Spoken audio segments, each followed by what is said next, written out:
तो समझ लीजिए कि सब करेला और मिर्चा जैसे जो दुष्ट है, राक्षस इत्यादि, तो बैर भाव सुमिरत मोहि निश्चय, क्योंकि भगवान के नजरों में भगवान के लिए उनके लिए सब उनके ही हैं। अब हम सब नहीं सहन कर पा रहे हैं। घर में अगर दो चार अंग भंग लोग हमारे घर में एक दो हो जाए तो हमें उनका परिचय बताने में संकोच बनता है। और ठाकुर जी के ही 5000 कंगले पड़े रहते हैं महाराज, 5000 कम से कम धामों में जगह जगह बटे रहते हैं जहां दोपहर में भोजन मिलता है। आश्रमों में जहां व्यवस्था है, तो जहां एक दो ऐसे होते हैं उनके लिए हम इतने दुखी हो जाते हैं, परिचय देने में संकोच बनता। मेरे ठाकुर जी कितने महान, कितने को पालते हैं ऐसे, और कभी संकोच नहीं मानते कि हमारे तीर्थ में, हमारे धाम में ऐसे क्यों ये गलत गलत दिख रहे हैं। कभी भी नहीं सोचा, कभी नहीं निकाला किसी से, सब वहीं पर।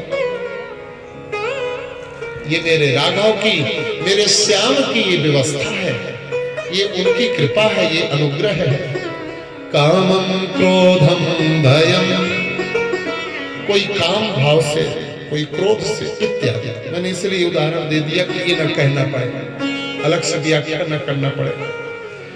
तो ठाकुर जी के लिए सब सुगम है, सब सहज है, और सब ठाकुर जी अपने जैसे बना करके, वो चाहे जैसे हो, आरोग्य लेते हैं, उनको स्वीकार कर लेते हैं। सबकी हाँ सेवा है। बोलिए श्री सद्गुरुदेव भगवान की जय हो। यहाँ भगवान ने गोपियों का स्वागत किया। स्वागतम वो महाभागा, पूर्व में तो स्वागत किया, स्वागत आप सबका, हे महाभाग्यवानों, महाभागा, हे देवियों, आपका स्वागत। लेकिन इस मध्य अर्धरात्रि में आप कैसे हैं, समझ में नहीं आ रहा। आने का कारण बतलाया जाए। सरकार आपके श्री चरणों में कैसे आए हैं। एक सखी हिम्मत करती, वो श्री किशोरी जी श्री राधा, एक गोपी करके संबोधन है। सरकार आपके शरण में कैसे आए हैं, हमको स्वतः खबर नहीं, जो आया उनसे पूछिए। बस वैसे ही कि नेत्र और वाणी, जो नेत्र दर्शन कर रही ठाकुर जी की, उसमें वर्णन की सत्ता नहीं है, व्यवस्था नहीं है नेत्र में, केवल देखने की सत्ता है। और वाणी बोल सकती तो देख नहीं सकती, अलग अलग जगह पर है। तो जितने सुंदर भाव से दृष्टा ने उस दृश्य का दर्शन किया, उस स्वरूप का दर्शन किया, क्योंकि जिसने दर्शन किया है, अगर उसके पास जिह्वा हो, उसके पास वाणी हो, और फिर वो वर्णन करे, बात ही कुछ और होगी। और जिह्वा के पास अगर नेत्र हो जाए, वाणी के पास अगर नेत्र हो जाए, इसलिए तो गोस्वामी जी ने लिखा, हे गिरा अनयन नयन बीनु बानी, नयन बीनु बानी। तो ये दोनों अलग अलग, अगर दोनों के पास दोनों व्यवस्था होती तो शायद कुछ और बात हो वर्णन करने के। मतलब ये है, वहां खींच है गोस्वामी जी की, खींच है कि जो दर्शन कर रहा है वो दृष्टा, उसके नेत्र में वाणी की सत्ता नहीं है, और जो वाणी बोल पा रही है उनके बारे में, उसके पास नेत्र नहीं है। इसलिए वो शिकायत पर शिकायत। सरकार कौन आया, अब ये पैर चल दिए इधर की ओर, कर्ण सुने, याद ही नहीं है कि कौन कहाँ है, क्या कर रहा। हम सब कौन सेवा में लगी थी, ये बिल्कुल खबर नहीं किसी को। ऐसी अवस्था हो गई थी हम सब। भगवान ने कहा, देवियों दुःशीलो दुर्भगो वृद्धो जड़ो रोग धनो पीवा पतिः स्त्रीभिर्नहातव्यो लोकेषु भीरपातकी। दुःशीलो दुर्भगो वृद्धो, ऐसे उपति कर किए अपमाना, नारी पाओ जमपुर दुख नाना। पति हमारा उसकी सेवा छोड़कर, सासू हमारी उसकी सेवा छोड़कर, पति चाहे जैसा हो, रोगी हो, बूढ़ा हो, अंग भंग हो, धन का अभाव हो, कैसे भी हो, एक स्त्री के लिए वो तो परमेश्वर, और परमेश्वर के भाव में ही उसका सत्कार और सम्मान करना चाहिए। ऐसे भगवान उपदेश कर रहे हैं, समझा रहे हैं। गोपियों ने कहा सरकार मैं वही को मान करके यहाँ पर आई हूं, हमारे नजर में अगर कोई पति है तो आप ही हैं, क्योंकि पतियों के पति आप हैं। हम सब जानती हैं केवल आपने बुलाया है तब हम सब यहाँ आए हैं, बाकी जो है किसी की हिम्मत नहीं है ऐसे चले आने की, आपके दर्शन करने की, आपके चरणों में उपस्थित होने की। आपने बुलाया तब हम आए हैं। भगवान की कथा में ऐसे थोड़ी कोई आ जाता है। जिसको ठाकुर जी कथा भगवती बुलाती हैं, ठाकुर जी बुलाते वही आता है। ऐसे कोई चला आए तो महाराज कोई नहीं आ जाए, ऐसा नहीं होता है। सबकी सब ये देवियां एकदम भाव में भापुर हो गई। ठाकुर जी की ये भाव और किशोरी जी ने सुना, बोले सरकार पतियों के भी पति को हमने प्राप्त कर लिया और आपने बुला लिया, हम चली आई। अलग से कुछ हमारे पास वाणी ही नहीं है, अनुग्रह करिए, कृपा करिए। और महाराज मयीवं विभोरिहति भवान गदितुं वृषंसं संत्यज्य सर्व विषयांस्तव पादमूलम् भक्ता भजस्व दुर्वाग्रहमात्यजास्मान् देवो यथादि पुरुषो भजते मुमुक्षो देवो यथादि पुरुषे भजते मुमुक्षो। सरकार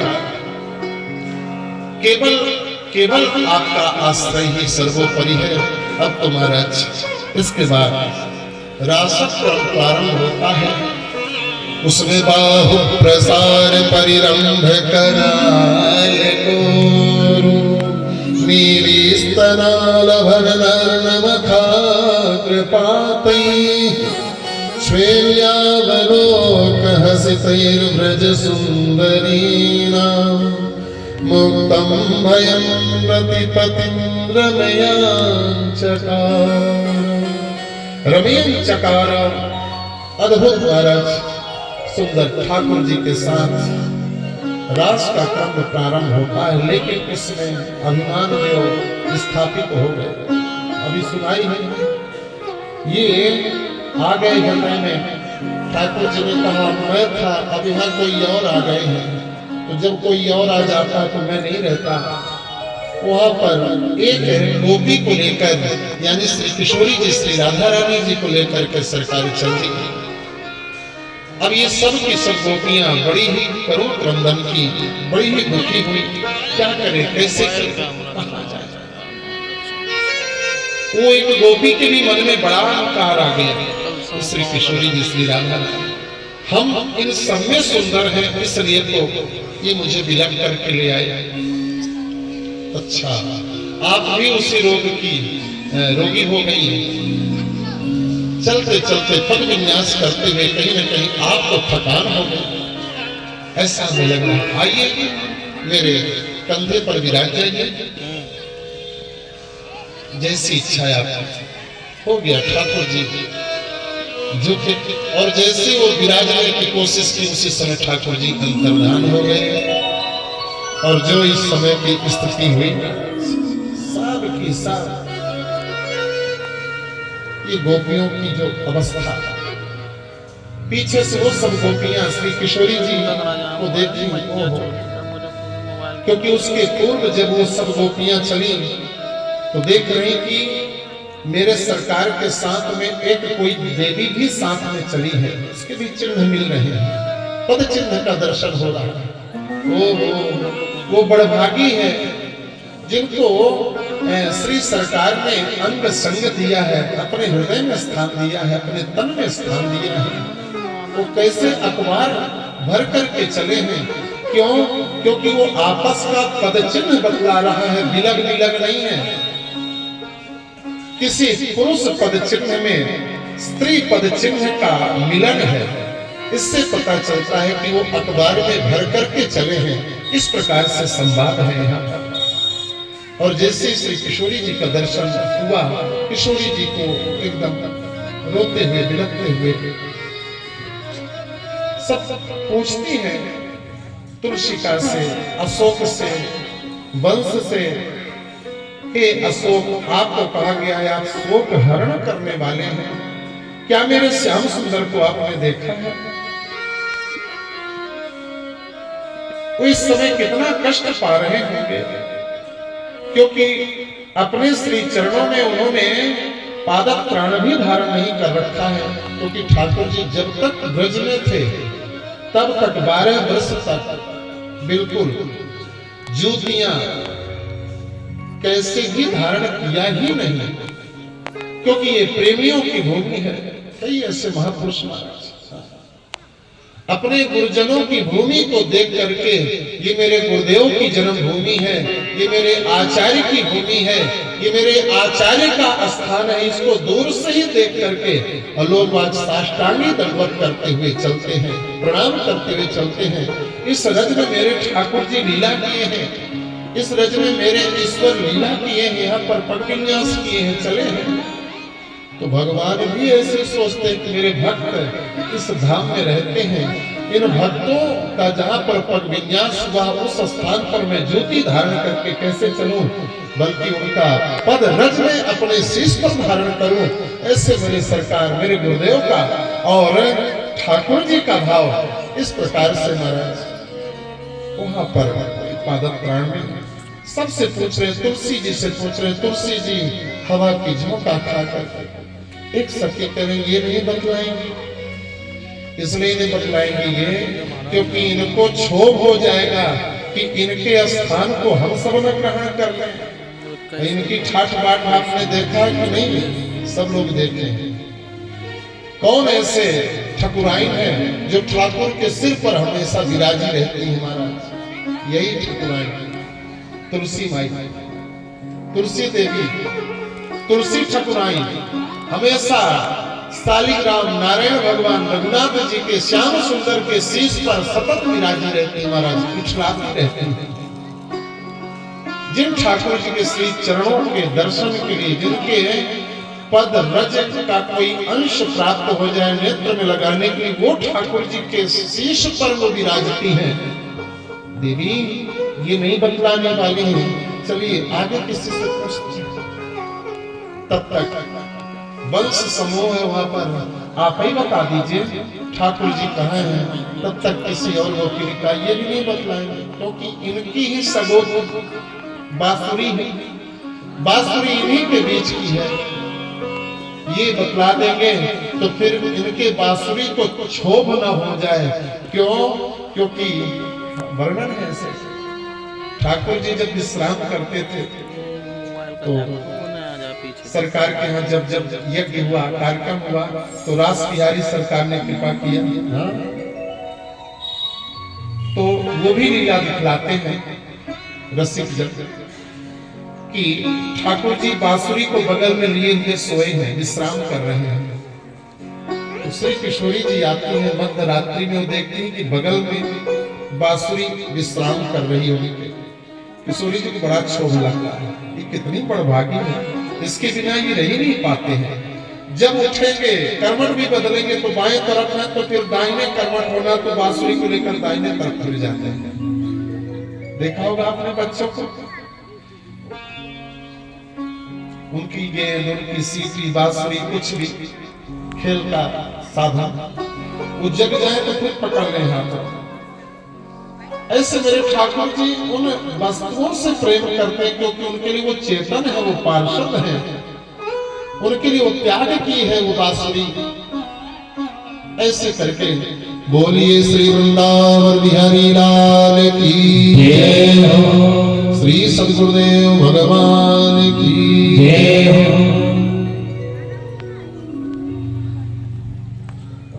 ठाकुर जी की लीला अद्भुत रस से भरी हुई, और उस दिव्य लीला का दर्शन, कथा श्रवण बड़े ही भाव के साथ, श्रद्धा के साथ, कहीं प्रमाद न हो कथा सुनने में, कोई आलस्य न हो कथा सुनने में, इस बात का ख्याल रखा जाए। कई बार ऐसा होता है कि हम आपस में संवाद करने लगते हैं, कथा के बीच में अपराध है, दोष है, और सुधी जन बुद्धि जन बैठे हैं सब, वयोवृद्ध अनुभव वृद्ध लोग, कोई जरूरत की बात हो कभी बीच में संवाद, वो भी नेत्रों से, निगाहों से, क्योंकि व्यास पीठ को सबत्या डाल होता है महाराज। और ये तो मैंने सुना है कि शाहनगर में शिक्षक वर्ग बहुत है, विजय राघवगढ़, श्री राम विजय राघवगढ़, और शिक्षक को तो एक व्यासपीठ का दर्द जरूर मालूम है कि जब वो बच्चों को पढ़ाते हैं और कोई बच्चा अगर आपस में बात करता है तो जरूर वहां पर उसका चित्त जाएगा उस अध्यापक का, जहां उसकी बात का ध्यान नहीं रखा जा रहा है। तो यहाँ कोई शिक्षक की बात नहीं हो रही, यहाँ तो व्यासपीठ में व्यास के द्वारा ही संवाद हो रहा है। ये तो भागवत पुराण की कथा हो रही है। यहाँ जो पीठ में बैठा है वो भी एक यंत्रवत सेवा कर रहा है, सेवा करने वाला कोई और होता है। अभी पीठ की सेवा विराम देने के बाद आप कभी हमसे मिलिए, बात करिए, तो आपको लगेगा ही नहीं कि यही बैठ के कथा सुना रहे थे हम, मतलब कोई भी। वहां पर वो अधिकार बोलता, वो पीठ बोलती है, इसलिए धोखे से भी अवज्ञा नहीं होना चाहिए और कोई कुचेष्टा न हो, इस बात का ध्यान रखा जाए। बोलिए श्री सद्गुरुदेव भगवान की जय हो, श्री स्वामी जी महाराज की जय हो। बांसुरी का त्याग, श्री किशोरी जी उस बांसुरी को लेकर के और चली जाती। बांसुरी चोरी लीला नाम ही है उसका। और जब ठाकुर जी सुबह सुबह ब्रह्म मुहूर्त में उठते हैं और जैसे देखते हैं उनके पास में, उनके सेज पर बांसुरी नहीं है, परेशान हो जाते हैं। ब्रह्म मुहूर्त में ही लोक पास का है, लोक का चिंतन करते हैं ठाकुर जी। उस समय उस दिन वो चिंतन भी नहीं करते, एकदम दौड़ पड़ते, मेरी बांसुरी कहाँ है, मेरी बांसुरी कहाँ है। बड़े मुश्किल से फिर बांसुरी मिलती है। श्री किशोरी जी कहते हैं, हे श्याम, बांसुरी को आप इतना मानते हैं, क्या हम लोगों के प्रति भी क्या इसका 10वां हिस्सा स्नेह हो, 100वां हिस्सा भी स्नेह हो, अरे 1000वां हिस्सा भी स्नेह मिल जाए, ये तो प्रेमी और प्रेमास्पद का संवाद है।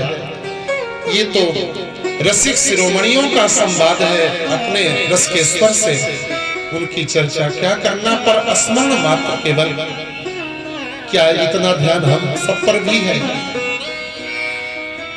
ठाकुर जी कहते अभी तो तुरंत में आप मुझे बांसुरी दीजिए, इसके बिना मैं तड़प रहा हूं। क्यों इतना त्याग किया है ठाकुर जी ने उस बांसुरी के लिए? क्यों सबसे अलग ही संवाद कर रहे हैं? अभी तो बांसुरी दीजिए। क्यों? क्योंकि इस बांसुरी को बांसुरी बनने तक की कहानी, इसका इतिहास जब आप देखेंगे, चिंतन करेंगे, तो आपको लगेगा वो जो बांसुरी की आवाज निकलती है ना, यंत्रों की जो आवाज निकलती है, कभी आप अनुसंधान करिएगा। 2-3 यंत्र ऐसे हैं इंस्ट्रूमेंट संगीत के, जैसे सारंगी, केवल दर्द है उसमें मारने से। क्यों दर्द है? क्योंकि उसमें किसी के बाल का वो तार बनाया जाता है, और जो उसका चमड़ा होता है, जिस पॉइंट में चमड़ा लगा होता है, वो भी किसी जीव का होता है। तो इस प्रकार से वो जितने भी उसमें अवयव हैं, किसी न किसी जीव के हैं सारंगी में। इसलिए जिस समय सारंगी बजती है तो केवल कशिश और केवल करुणा। इसी प्रकार से बांसुरी, बांस का त्याग देखिए। पहले तो उसको कुल्हाड़ी से काटा जाता है, उसके पहले वो जंगलों में, पहाड़ों में कैसे क्रमशः गर्मी, ठंडी, बरसात सहन करके, और पर्वत में शीतपात सहन करके वो रहता है बंस। फिर इसके बाद कुल्हाड़ी से उसको काटा जाता है, कुछ नहीं बोलते। इसके बाद धूप में सेकाई होती है, उसमें भी थोड़ा टेढ़ा मेढ़ा होता है, तो उसमें फिर बजनी पाषाण से, पत्थर से उसको दबाया जाता है। उसमें भी सही नहीं होता तो फिर आग में सेक कर, इसलिए बांसुरी में कालीमा होती है, बांस में कालीमा सी होती है उसको सीधा करने के लिए। इसके बाद उसमें होल किया जाता है यंत्रों के द्वारा, महीन महीन उसमें छिद्र बनाए जाते हैं। उस समय भी कुछ नहीं बोलती है वो। और सबसे कठिन, आपके नाखून में कभी फांस लग जाए, जहां बांसुरी बजाई जाती जिस हिस्से में, अलग से एक टुकड़ी उसमें सेट करके ठोका जाता है, और फिर वो महीन बारीक छिद्र पतला पतला ऊपर होता है, उसमें से वो श्वास हवा प्रवेश करती है। और इसके बाद फिर वो ये त्याग करके कान्हा के हाथ में वो बांसुरी आती है। तो मतलब ये है श्याम सुंदर का कि इसने मेरे पास आने तक त्याग कितना की है, और जो अपने जीवन में जितना ज्यादा खटा होगा मेरी माताओं बहनों सज्जनों, उतने ही रघुनाथ जी को, श्याम सुंदर को वो जीव प्रिय है। निश्चित रूप से आप जाने यही भागवत जी की सार्थकता है, यही रासक्रम है। ठाकुर जी को रास क्या है? रास मतलब भाना, रास मतलब अच्छा लगना, रास मतलब अच्छा लगना और सुख मिलना ठाकुर जी को। और वैसे तो वही है, रसानाम समूहः रासः, रसों के समूह को रास कहा जाता है, पर उसकी क्रिया विधा तो है। ये तो शब्द विधा है कि बोल दिए रासानाम समूहः, रसानाम समूहः रासः, पर क्रिया विधा है, क्रिया विधा यही है। जितना ही त्याग करेंगे उतना ही सुख मिलेगा ठाकुर जी को। रास प्रारंभ हो, लेकिन उसके पूर्व की जो स्थिति हुई है, इसके बाद फिर करुणा और गोपिका विरह गीत आगे है। सज्जनों, इसको कोई गाता है, आइए 2-4 श्लोक जरूर हम लोग श्रवण करेंगे, क्योंकि पूरा गाने में समय ज्यादा लगेगा। पर ये जान ले इनकी महिमा गोपिका गीत की, कि श्री रामचरितमानस में अहिल्या जी की जो स्तुति है, मैं नारी अपावन, इसी प्रकार से भागवत जी में रास पंचाध्यायी हृदय, और हृदय में भी प्राण विशेष ये गोपियां जो गाई हैं, ऐसे अद्भुत इस गीत को। और केवल करुणा है, केवल करुणा है। आइए श्रवण करते हैं। जयति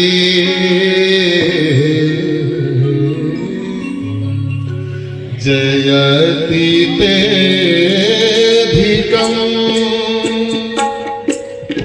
जन